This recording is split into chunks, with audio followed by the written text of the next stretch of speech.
Hi friends, ఈరోజు నేను banana ఎగ్తో బ్రేక్ఫాస్ట్లోకి dosa చేయబోతున్నాను. అందుకొరకు బనానాని మిక్సీ జార్లో వేసుకున్నాను. అదేవిధంగా ఒక ఎగ్ని కూడా కొట్టేసుకున్నాను. ఇప్పుడు ఇందులోకి 2 టేబుల్ స్పూన్ వీట్ ఫ్లోర్ని కూడా యాడ్ చేశాను. ఇందులోకి కొంచెం బేకింగ్ సోడాని కూడా వేసేసుకున్నాను. ఆ తర్వాత ఒక టేబుల్ స్పూన్ షుగర్ కూడా వేసేసుకొని దీన్ని ఇలా గ్రైండ్ చేశాను. ఆ తర్వాత కొద్దిగా మిల్క్ కూడా వేసుకొని మొత్తం గ్రైండ్ చేశాను.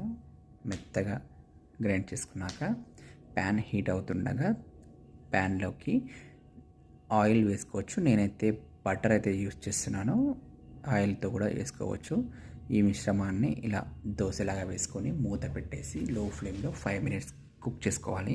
ఆ తర్వాత ఇంకో వైపు తిప్పుకొని మళ్ళీ మూత పెట్టేసి ఒక 2-3 మినిట్స్ కుక్ అయ్యాక స్టవ్ ఆఫ్ చేసుకొని ఇలా ప్లేట్లో సర్వ్ చేసుకొని మంచిగా ఒక చిన్న ముక్క కట్ చేసుకోవాలి. దానిపై నుంచి హనీ వేసుకొని తింటే చాలా బాగుంటుంది. ఇది బ్రేక్ఫాస్ట్లోకి సింపుల్గా 10 మినిట్స్లో అయిపోతుంది. ఇలా చాలా బాగుంది. అదేవిధంగా ఒక చిన్న పీస్ని మా పాప కోసం అయితే కట్ చేసి తన కోసం ఎక్కువ హనీ వేసి ఇచ్చాను. తను తినేసి చాలా బాగుంది డాడీ